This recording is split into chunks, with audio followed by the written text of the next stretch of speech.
When a man becomes ridiculously famous, he starts fantasizing day and night about where and how he would spend his money. What's the point of obeying the laws of your state if you can buy an island and set your own laws there? You don't have to go to a resort for vacation if your home is a resort.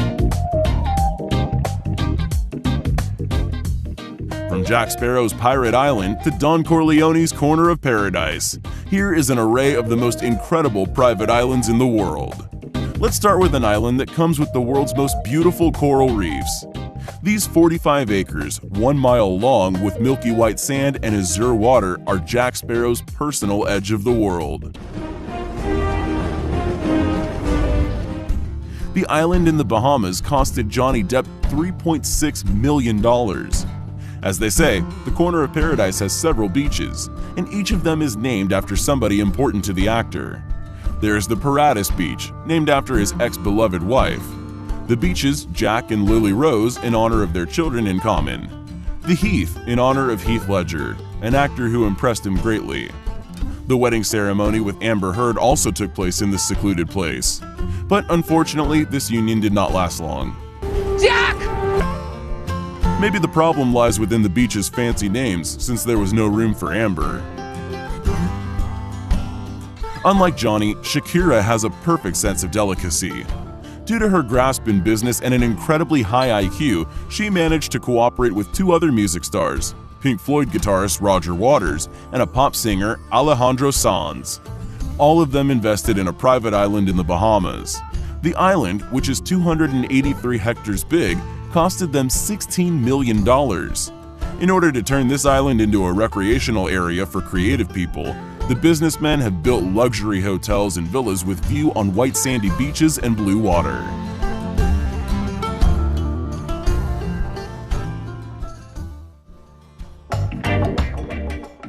Leonardo DiCaprio is also thinking about building an incredible resort on his private island. The actor owns a picturesque place near the coastline of Belize, Lacador Key. It is known that Leo is a sort of eco-wacko. And people say that he is going to turn this piece of his private heaven into an eco-resort supplied with solar panels.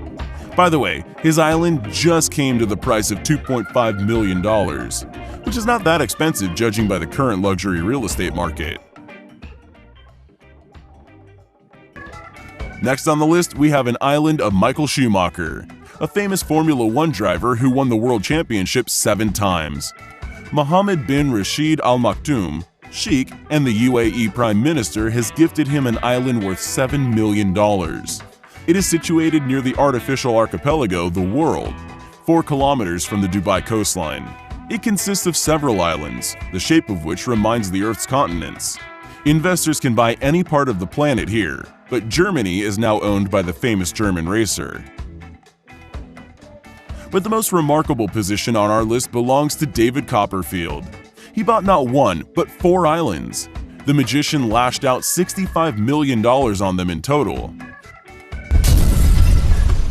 David Copperfield has been acknowledged by audiences and critics alike as the greatest magician in the world. The islands are situated in the Bahamas, but only one, his most beloved island, is built up for commercial purposes, Musha Key. It even has its own personal name, the Fountain of Youth. Here you can find an exclusive resort for the richest people who are ready to pay fortune to stay in this paradise. By the way, the maintenance for all islands cost the magician $325,000 weekly.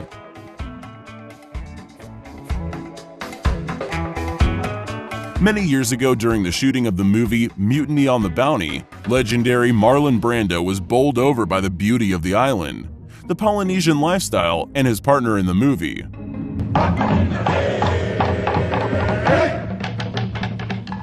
So the actor decided never to part with this all. In 1967, he bought Tetiaroa, an atoll near Tahiti. It has 12 small Polynesian islands located in a stunningly beautiful lagoon. He renamed the island to Brando, married his movie colleague and actress Tarita Teripaya, and spent 50 more years taking care of the island's nature. Although Brando has built 12 palm roof huts along the coast of one of the islands, it was very far from what he had in mind. After Marlon Brando's death, some of his ashes were scattered over his islands. The property passed to the Tahitian property developer. In 2014, the island was reopened as one of the best eco-resorts in the world. "I always calm down when I imagine how I sit on my island in the Pacific Ocean at night," Marlon Brando used to say. This little island in the Bahamas has also become a private residence for two lovebirds. We don't know much about the island. The famous couple, country star performers Tim McGraw and Faith Hill, haven't disclosed the island's price yet, but it is known that it is fully built up. There are amazing beaches and views for recreation and creating masterpieces. Of course, this guy couldn't be left without his own corner of paradise as well. Richard Branson, one of the richest British men and the founder of the Virgin Group, who is known for his extravagant deeds, owns the most expensive island in the world. Necker Island in the Virgin Islands is a pearl of the Caribbean Sea, which now hosts one of the most expensive resorts and the most luxurious Lux-class hotel in the world. It is incredibly expensive to stay here. One night costs almost $2,000 per person. The central mansion is called the Great House. It is interesting that the owners don't like renting single suites. They're much more likely to rent the entire mansion. This luxury costs $50,000 per night. Frankly, this offer is aimed at 30 to 50 people. But such prices don't stop moneybags dreaming about staying at the most prestigious apartments on a paradise island lost in the Caribbean Sea.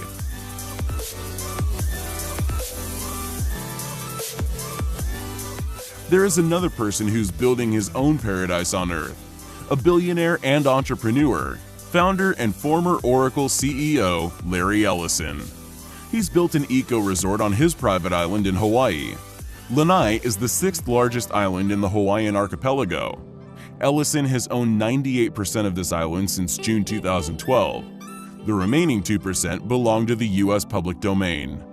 The billionaire plans to invest about $500 million to improve the island's infrastructure and to develop a clean agriculture there.